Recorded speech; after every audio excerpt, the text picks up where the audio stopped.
As-tu envie de te sentir belle, de te sentir désirable, d'être pleinement dans ton pouvoir de séduction sans réellement y penser? Aujourd'hui, c'est mon anniversaire et je me suis dit que j'allais te donner mon top 5 des pratiques finalement que je cultive depuis environ une dizaine d'années. La première chose pour te trouver belle, c'est d'avoir cette relation proche avec ton corps. Si tu me suis depuis un moment, tu sais que la relation à mon corps, ça n'a pas du tout toujours été quelque chose d'apaisé. J'ai connu des troubles du comportement alimentaire, j'ai connu des violences sexuelles. Donc finalement, il y avait énormément d'éléments qui penchaient du côté de la balance, ne pas aimer son corps, ne pas se sentir à sa place dans cette enveloppe. Bref, c'était très compliqué et un élément que je continue de maintenir tous les jours de toute l'année quasiment et qui m'accompagne même quand j'ai des variations de poids, que ce soit des pertes, des prises, parce que le but c'est de garder cette structure tout au long de la vie pour, peu importe les changements liés à ton corps, tu puisses continuer à l'aimer et à te sentir bien avec lui. Cette première chose, c'est de maintenir du mouvement dans ton corps. Que ça soit à travers une activité physique quotidienne, ne serait-ce que le fait de marcher. Moi, ça a commencé beaucoup par la danse de couple, la danse de salon, notamment les danses latines.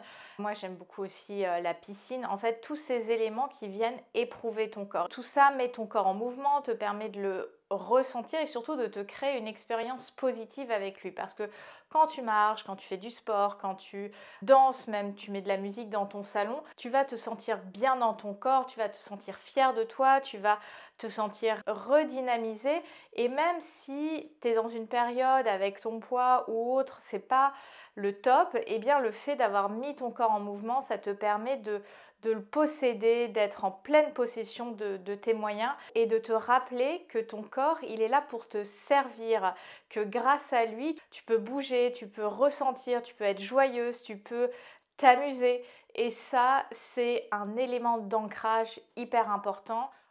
Le deuxième point auquel je suis sensible, ça va être l'aspect cosmétique, l'aspect soin. Alors, pareil, si tu me suis depuis très longtemps, tu sais que j'ai démarré sur YouTube il y a une dizaine d'années à la base en faisant des tutos beauté. Maintenant, c'est plus le cas, mais ça a été vraiment la première raison pour laquelle je suis venue sur YouTube. C'était pour faire comme les youtubeuses anglaises et américaines. L'aspect cosmétique, c'est pas juste un aspect superficiel. Ça peut sembler superficiel parce qu'on se dit au final, est-ce que j'ai besoin de maquillage, de crème, etc. Mais pour moi, l'aspect cosmétique, ça vient jouer sur l'aspect sensoriel. Et l'aspect sensoriel, c'est à nouveau cette relation avec mon corps. Qu'est-ce qui émeut mon corps? Qu'est-ce qui le fait se détendre? Qu'est-ce qui l'anime? Qu'est-ce qui va lui provoquer des sensations? Parce que à travers nos 5 sens, on va créer du mouvement à l'intérieur de notre corps. Ça va permettre de l'éprouver à nouveau et finalement de devenir plus intime avec lui. Et l'aspect cosmétique permet aussi de toucher son corps.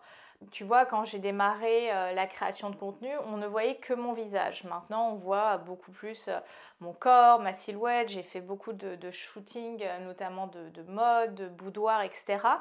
Et la cosmétique, quand elle est juste ciblée sur le visage, bon bah ça vient érotiser le visage, mais on n'est pas encore dans l'érotisation de tout le corps. C'est pour ça que ça peut être intéressant dans le quotidien, vraiment dans les moments de la douche, de je m'hydrate le corps. Est-ce que tu prends le temps d'hydrater ton corps? Tout ça, c'est des fenêtres où tu t'autorises à être en lien avec ton corps et surtout de te créer une expérience agréable dans ton corps. Par exemple, moi j'ai vraiment ce rituel maintenant d'avoir ce moment le matin où c'est plutôt une crème parfumée et je choisis toujours avec soin les parfums, ce qui va m'amener à un autre point. Et le soir, je suis plutôt sur une texture huile parce que ça me permet de masser aussi mon corps. Et là, on est dans ce côté vraiment contact avec son corps, se faire un schéma corporel des limites de son corps parce qu'en fait, dans le quotidien, on est tellement dans notre tête qu'on ne se rend pas vraiment compte du volume qu'on prend dans l'espace. on a souvent tendance à se rapetisser, à croiser les bras, etc. Donc finalement, quand tu passes de la crème, que tu masses ton corps, tu vas permettre à ton corps de s'ouvrir, tu vas permettre à ton corps de prendre davantage de place et ça va te permettre d'habiter ton corps en fait avec plus de stature, plus d'envergure, plus de carrure et ça va te permettre même après dans des moments de société, professionnels, etc., d'être beaucoup plus ancré dans tes baskets et ça va changer la manière dont les gens vont te percevoir, mais aussi, ce qui nous importe le plus, la manière dont toi tu te perçois. Le troisième point que j'avais envie de mentionner, c'est les odeurs. Les odeurs, alors oui, tu pourrais te dire c'est l'aspect cosmétique, mais je veux vraiment mettre l'emphase sur les odeurs et notamment les parfums. À nouveau, si tu me suis depuis longtemps, tu sais que c'est quelque chose de très important pour moi. J'ai grandi dans un univers très parfumé puisque quand je suis née, mes parents vendaient du parfum. Et le parfum, il est intéressant à la fois sur l'aspect corporel, mais aussi sur l'aspect identitaire. Je décris souvent le parfum comme étant la signature olfactive de la personne. Et le fait de choisir certains jus va permettre de canaliser, de faire émerger certaines parties de ton identité que tu n'oses pas toujours faire émerger, que tu n'assumes pas toujours au quotidien, comme un aspect un peu plus sensuel, un petit peu plus mystérieux, un petit peu plus érotique, etc. Et le fait de jouer avec certaines odeurs, ça va justement te permettre d'explorer ces parties de toi, de voir comment tu te comportes.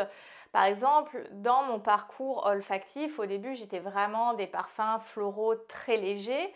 Après, je suis passée à des floraux un petit peu plus capiteux, alors pas en mode poudré, mais vraiment plus femme, on va dire, plus profond. Et puis après, je suis passée sur des jus un petit peu originaux, voire des fois un petit peu masculins, plus boisés, presque caramélisés. Donc tout ça m'a permis de vraiment jouer sur différentes facettes identitaires. Et avec son corps, c'est justement cet aspect-là qui va être intéressant parce que là, tu vois, j'ai ma robe d'anniversaire, ma petite robe noire avec les petits ajourages au niveau de la poitrine, c'est assez sexy, etc. Forcément, je vais associer un parfum qui est en phase avec la robe, l'identité que je mets en avant avec cette robe. Le parfum permet aussi tant de se découvrir que de jouer avec d'autres parties de son identité parce que ça va, comme ils disent en anglais, channel, tu vois, ça va canaliser ces parties de toi qui sont parfois un petit peu timides et le fait d'avoir ce support olfactif va te permettre d'y aller en fait et ça c'est top. Le quatrième élément, ça va être la bonne lingerie et j'insiste sur la bonne lingerie. Tu le sais peut-être, régulièrement, j'aide une copine à tenir sa boutique de lingerie à Paris qui s'appelle Un amour de lingerie. D'ailleurs, on avait déjà fait une vidéo ensemble, je te mettrai un lien. Avoir la bonne lingerie, déjà, ça permet de te sentir bien dans ton corps, surtout quand tu as de la poitrine, c'est-à-dire au-delà d'un bonnet CD. Voilà, tu commences à avoir de la poitrine et ne pas avoir le bon soutien-gorge, ça va te faire te voûter, avoir la poitrine posée sur ton estomac, écrasée, tu vas être gêné par elle, tu vas pas oser faire certains mouvements parce que tu sais et tu sens que ton soutien-gorge, il te soutient pas. Que quand tu as un bon soutien-gorge, déjà tu vas te tenir droite. Tu vas te tenir droite, ta poitrine est fière. Tu vas donc positionner ton corps différemment. Tu vas plus avoir honte ou être gêné de ta poitrine. Elle va vraiment être une partie de toi et pas juste tes seins qui te saoulent ou qui t'empêchent de vivre finalement. Ils vont faire partie de toi. Ils vont pas te définir mais être un aspect voilà, de ton corps, de ta sensualité. Ça peut être aussi un aspect identitaire. Moi je sais que ma poitrine, voilà, elle m'appartient, c'est quelque chose d'assez identifié, identifiable dans qui je suis, j'en suis fière. Elle a aussi quelques marques du fait de mon histoire, mais voilà, elle fait partie de moi. Même s'il y a des moments où j'ai pu être complexée au cours de ma vie, finalement, dans l'intimité, dans comment je la vis moi, j'ai jamais eu de situation qui ont été négatives. Et c'est vrai que, comme je le disais, le but est de se créer un maximum d'expériences positives avec son corps. Et le fait de faire, par exemple, des photos boudoirs, d'avoir de la belle lingerie, ça participe au fait de me sentir bien dans mon corps, à me sentir dans ma séduction. Et ma séduction, pour moi, en fait, c'est d'abord me plaire à moi, que la silhouette que je vois dans le miroir, elle correspond à la silhouette que j'ai envie d'avoir. Bien sûr qu'un soutien-gorge, ça peut être considéré comme étant un peu une tricherie, dans le sens où oui, ça remonte la poitrine. Big news, la poitrine, quand on a des seins, forcément, il y a ce qu'on appelle la gravité, donc une poitrine trop haute. C'est assez rare quand on a de la poitrine, elle tombe, c'est normal. Après, effectivement, en fonction de son histoire de corps, des grossesses, etc., on peut avoir la poitrine un petit peu plus marquée, mais voilà, le soutien-gorge est aussi là pour ça, pour faire en sorte que notre silhouette puisse correspondre à l'apparence qu'on a envie d'avoir. Donc le choix du bon soutien-gorge, le choix de la bonne culotte. D'ailleurs, j'en ferai une vidéo sur YouTube parce que je me rends compte que ça peut être un vrai sujet de discussion autour de l'intimité. Parce que voilà, quand on a des sous-vêtements dans lesquels on se sent bien, que ça soit en termes de confort mais aussi d'esthétisme, on va être mieux dans son corps, même si les sous-vêtements ne se voient pas. Toi, tu sais ce que tu portes. Et ça influe totalement la silhouette. Moi, je sais aujourd'hui, depuis que ça fait un peu plus d'1 an que j'aide cette amie Martine dans sa boutique, au quotidien, dès que je suis dans la rue, les transports en commun, je ne peux pas m'empêcher de regarder la poitrine des femmes parce que je vois à 80% du temps des femmes qui ne sont pas bien supportées, qui n'ont pas le bon soutien-gorge, et je me dis mais j'ai envie de venir vous parler pour vous dire mais venez à la boutique, il faut absolument que vous essayiez quelque chose d'autre parce que là c'est pas possible en fait. Quand on découvre le bon soutien-gorge, la vie change, mais change, c'est un truc de fou. Les seins ne sont pas censés être écrasés sur la poitrine et je vois tellement de femmes qu'on conseille mal, qui ont des soutiens-gorge trop grands au niveau du dos, trop petits au niveau du bonnet parce qu'en fait, elles vont dans des magasins qui n'ont pas les tailles et tu en viens à culpabiliser ton corps alors que ton corps est de 1 tout à fait normal, c'est juste qu'on est différente. Et tu en viens à culpabiliser ton corps parce que tu trouves pas ce qui te convient dans le commerce, dans les grandes enseignes, ne sont pas faites pour que les femmes, elles s'aiment. Parce qu'on pense toujours lingerie dans le côté pour l'homme, mais si on faisait vraiment de la lingerie pour les femmes, on les éduquerait vraiment beaucoup plus là-dessus, et c'est pas le cas, et ça me rend vraiment triste, parce que quand tu as les bons sous-vêtements, vraiment ta vie, elle change. Elle change, elle change, elle change. Et le dernier point que j'avais envie de mentionner dans cette vidéo, c'est le fait de se regarder dans le miroir. Pourquoi c'est si important de se regarder dans le miroir? Alors c'est pas de se regarder d'un œil critique, mais c'est plutôt de se regarder de manière neutre, de faire le constat, d'observer et surtout d'aller chercher ce qui peut être beau dans mon corps. C'est pas un exercice facile parce que on est conditionné par la société pour aller chercher tous nos défauts, la cellulite, le bourrelet, le machin, le truc, la ride, le cheveu blanc, etc. Et on est vraiment éduqué à focaliser, à zoomer, zoomer, zoomer sur tous ces détails qui viennent à nous dévaloriser par rapport à ce qui est tendance dans les diktats de beauté, cette pression sociale. Que si on switch, on change de mode et qu'on met ses lunettes, je vais trouver ce qu'il y a de beau chez moi, je vais aller trouver ce qui me crée une émotion, qui m'émeut chez moi, bah là, ça va être différent. Les choses vont être différentes. Et c'est pas forcément que des éléments d'un point de vue esthétique.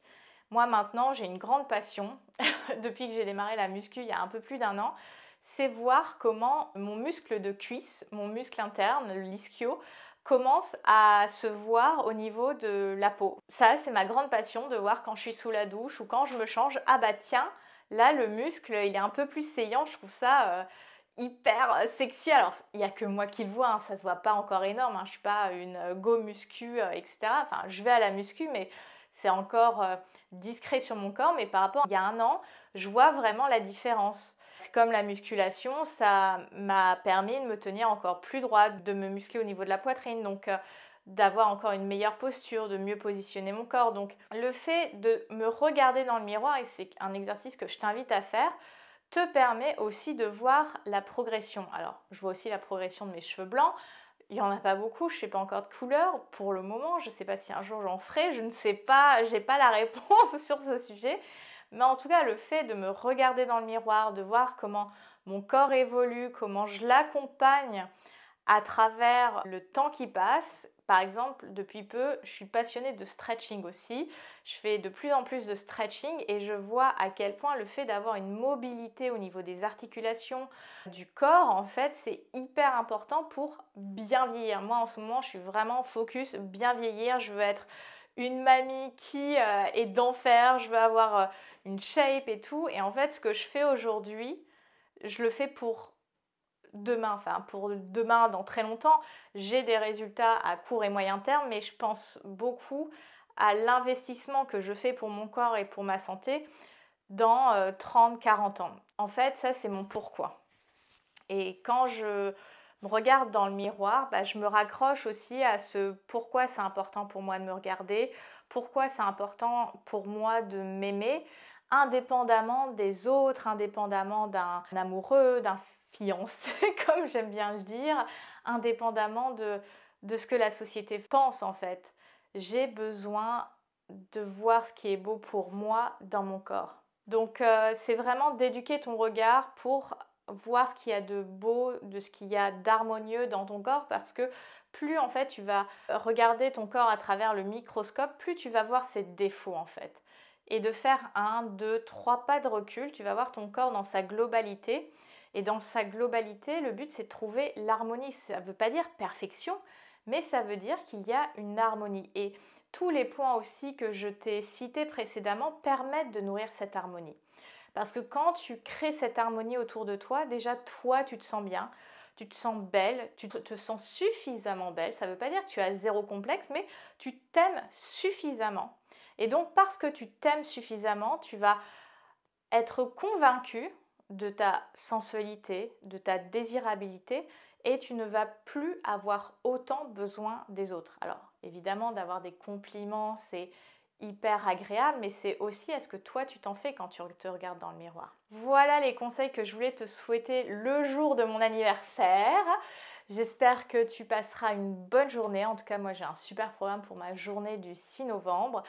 Si tu as des questions, évidemment, je te les laisse me les poser dans les commentaires. Pour les femmes qui souhaitent justement renouer avec cet aspect de féminité authentique, de sensualité assumée, pour cultiver une vie intime épanouissante et riche de plaisir, je t'invite à réserver un appel découverte. Le lien est dans la bio et sur l'écran. Je te souhaite une très belle journée. À bientôt et happy birthday to me. Bye!